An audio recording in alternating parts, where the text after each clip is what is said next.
बद्री धाम जहां पर नर और नारायण के रूप में आज भी भगवान निवास कर रहे हैं।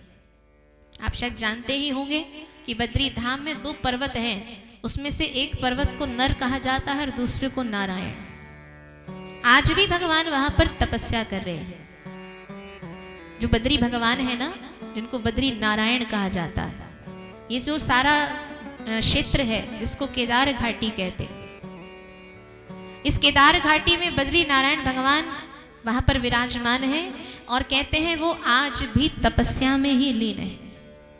दर्शन करने का जब अवसर मिला तो बहुत कुछ जानने के लिए हमें वहां पर बताया गया कि बद्री नारायण भगवान आज भी तपस्या कर रहे हैं। और देखो कैसा वह स्थान है जहां पर बहुत ठंड है, शीत प्रदेश है वो, लेकिन उस शीत प्रदेश में रहते हुए भी बद्री नारायण भगवान को प्रतिदिन चंदन का लेप किया जाता है।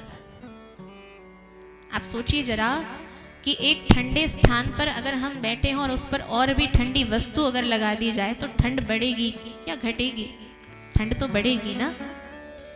तो क्या कारण है कि बद्री नारायण भगवान को चंदन का लेप लगाया जाता है? तो बताया गया, इस रहस्य को खोला गया। कहा कि बद्री नारायण भगवान को चंदन का लेप इसलिए लगाया जाता है क्योंकि वो प्रतिपल तपस्या कर रहे हैं। आपके लिए कुछ ये आश्चर्यजनक नहीं लगता कि भगवान तपस्या कर रहे हैं? क्योंकि तपस्या करने का काम भगवान का नहीं है, तपस्या करने का कार्य तो हम और आपका है ना। हमें भगवान को मनाने के लिए, रिझाने के लिए तपस्या करने की आवश्यकता। भगवान को किसके लिए तपस्या करनी है? लेकिन आप जानिए आप कितने सौभाग्यशाली हैं। भगवान तपस्या कर रहे हैं तो वो भी आपके लिए कर रहे हैं। भगवान आपके लिए कष्ट प्राप्त कर रहे हैं, भगवान आपके लिए तप कर रहे हैं। क्यों कर रहे हैं? भगवान कहते हैं कि मैं ये बताना चाहता हूँ संसार वालों को कि मुझे भी श्रम करना पड़ता है, मुझे भी तप करना पड़ता है, तो तुम क्यों तप से भयभीत होते हो, तुम क्यों श्रम से भयभीत होते हो? संसार के दुखों का अंत करने के लिए भगवान तपस्या करते हैं। आप और हमको संदेश देने के लिए भगवान तपस्या करते हैं कि तुम मुझे देखकर ही सीख जाओ कि मैं भी यहाँ बैठ करके निरंतर तप करता हूँ। तुम्हें भी अपने घर में बैठ करके निरंतर तप करना चाहिए। तप आवश्यक है शरीर के लिए, तप आवश्यक है मानव जीवन के लिए।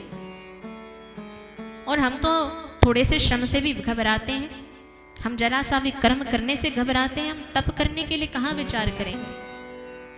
तो बद्री नारायण भगवान तप करते हैं और तप करने से क्या होता है? उष्मा बढ़ती है, शरीर से उष्मा निकलती है और उस उष्मा को ठंडक प्रदान करने के लिए वहाँ के पुजारी सेवा करते हैं। सो बद्री नारायण भगवान के पूरे अंग पर चंदन का लेप किया जाता है। बोलो बद्री नारायण भगवान की।